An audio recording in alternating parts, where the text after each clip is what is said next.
बनेगा सिर्फ आपकी आवाज। मैं समझता हूँ कि तहरीक-ए-इंसाफ बिल्कुल इनमेच्योर पार्टी है कि वहाँ पर 100 लाशें पारा चनार में गिरी हुई हैं। उनकी जमात वहाँ से तीसरी बार इक़्तिदार में आई है और देखें कि उन्हें उन 100 लोगों की जानों की कोई परवाह नहीं है। मैं समझता हूँ कि तहरीक-ए-इंसाफ का लोगों को अब सोशल बाइकाट करना चाहिए। नाजरीन, यहाँ आपको बताएं कि सिंध के जीरक सियासतदान और पाकिस्तान पीपल्स पार्टी कराची के रहनुमा अब्दुल रज़ाक बाजवा कहते हैं कि एक तरफ खैबर पख्तूनख्वा के ज़िला कुरम समेत दीगर इलाके इन दिनों बदतरीन बदअमनी और खूनरेज़ी के लपेट में हैं और दूसरी तरफ अली अमीन गड्डापुर सूबे में अमन व अमान की फ़ज़ा बहाल कराने की बजाय एहतजाजी रैली लेकर अपने सज़ा याफ्ता लीडर को छुड़ाने निकला है, जिससे वाज़ेह होता है कि जिस तरह इमरान खान को मुल्की मईशत और अमन अमान की फ़िक्र नहीं थी, इसी तरह अली अमीन गंडापुर भी उसके नक्शे कदम पर गामजन है। अब्दुल रज़ाक बाजवा का मज़ीद क्या कहना है, जानने के लिए देखते हैं हसन रज़ा जाफरी की ये रिपोर्ट।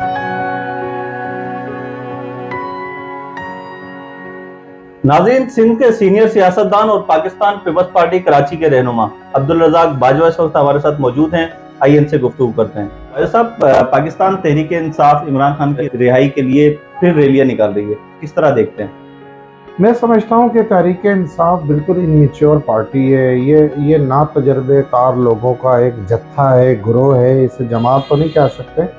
देखिए, सियासी जमातों में सियासी कारकुनान की तरबियत की जाती है। उन्हें अपनी पार्टी के मंशूर के साथ साथ मुल्क का मंशूर, मुल्क में हमने आगे कैसे बढ़ना है, मुल्क को कैसे तरक्की देनी है, इसकी खुशहाली में हमने क्या किरदार अदा करना है, जब हमें इक़्तिदार मिला तो हमने क्या क्या चीज़ें डिलीवर करनी है, ये किनका सियासी जमातों के मंशूर होते हैं। और देखिए कि तहरीक इंसाफ के जो सरबराह हैं इमरान खान साहब, उन्होंने क्या क्या दावे किए थे कि जी मैं 1 करोड़ नौकरी दूंगा, मैं 50 लाख लोगों को घर बना करके दूंगा, मैं तालीमी निफाज एक कर दूंगा पूरे मुल्क का, मैं गवर्नर हाउस की दीवारें गिरा दूंगा, मैं प्राइम मिनिस्टर हाउस को यूनिवर्सिटी का दर्जा दूंगा और मैं अपने घर से जो है वो प्राइम मिनिस्टर हाउस जो है वो साइकिल पर आया करूंगा। आप देखेंगे कितना गुफ्तगू में कॉल और फेल का तजाद है कि जब प्राइम मिनिस्टर हजरत बने तो हेलीकॉप्टर से और जहाज से अपने घर से प्राइम मिनिस्टर हाउस आते थे, यानी 17 किलोमीटर का एक रास्ता था जो ये हेलीकॉप्टर से प्राइम मिनिस्टर हाउस।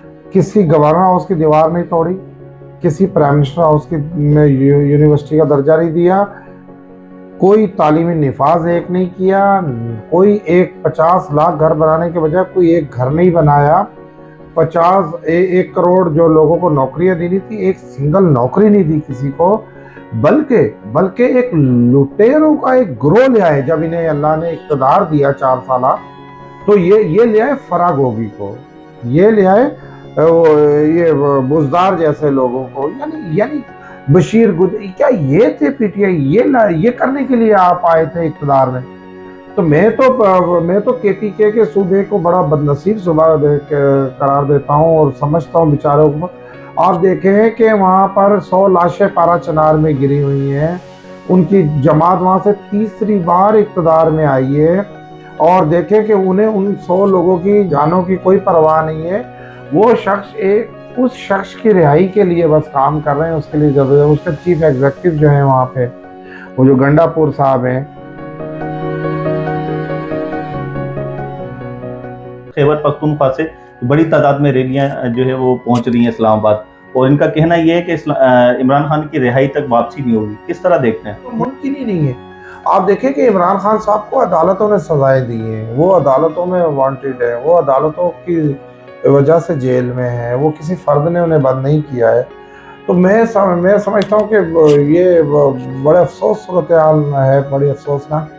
जो तहरीक इंसाफ है मुकम्मल नाकाम हो गई है। उन्होंने जो कुछ कहा था वो सारा उन्होंने उल्ट पुल्ट कर दिया है। वो मुल्क की मशीयत के दुश्मन साबित हुआ। अभी देखें कि सऊदी हमारा मैं समझता हूँ कि पहले दिन से पाकिस्तान के 1947 से वो पाकिस्तान का बिरादर मुल्क है। उनके साथ वो हमारे कितने खूबसूरत ताल्लुकात हैं, हम उस सरजमी को जाके चूमते हैं, वहाँ अल्लाह सुभान अल्लाह का घर है। आप देखें कि इस फितना और फितनी ने तो जो खान साहब की मोहतरमा बेगम साहिबा ने जो बयान दिया है कि कहा है कि जी वो तो पाकिस्तान में शरीयत नाफिज करने के सख्त खिलाफ थे, यानी इस तरह का घटिया इल्ज़ाम लगाया है सऊदी अरब पे। तो ये ना सिर्फ ये पाकिस्तान के दुश्मन भी ऐसा ना कर सकें जो खान साहब और उनकी वाइफ कर रही है, बीवी जो उनकी कर रही है।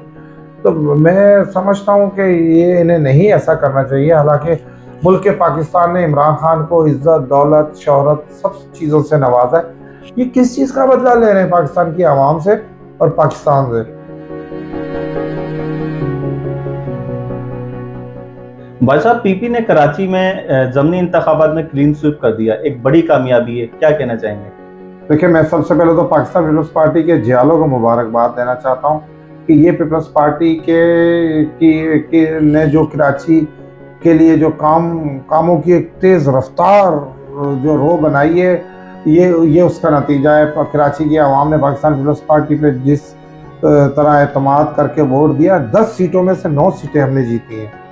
तो मैं तो बड़ा कराची की आवाम का भी शुक्रगुजार हूँ, कराची के तमाम जियालों को भी मुबारकबाद देता हूँ, पाकिस्तान पीपल्स पार्टी के कारकुनान को भी मुबारकबाद देता हूँ कि आज हमें महसूस हो रहा है कि हमारी मेहनत जो है रंग ला रही है। हम जिस तरह इस शहर में पानी का निज़ाम दुरुस्त कर रहे हैं, ट्रांसपोर्ट का निज़ाम दुरुस्त कर रहे हैं, सड़कों का निज़ाम दुरुस्त कर रहे हैं, और आज जो है वो आज भी एक हमारे सूबाई वज़ीर ट्रांसपोर्ट शर्जील मेमन साहब ने एक नई स्कीम चलाई है जो नौजवानों को जो टैक्सियां भी हम देने के लिए जा रहे हैं। यानी बेरोज़गार नौजवान जो सिंध भर के होंगे, उन्हें गवर्नमेंट सिंध के तवस्सुत से उन्हें येलो कैब टैक्सी भी दी जाएगी ताकि उनको रोज़गार के मौके आ सकें। तो ये सारा मैं समझता हूँ कि पार्टी की मेहनतों का नतीजा है।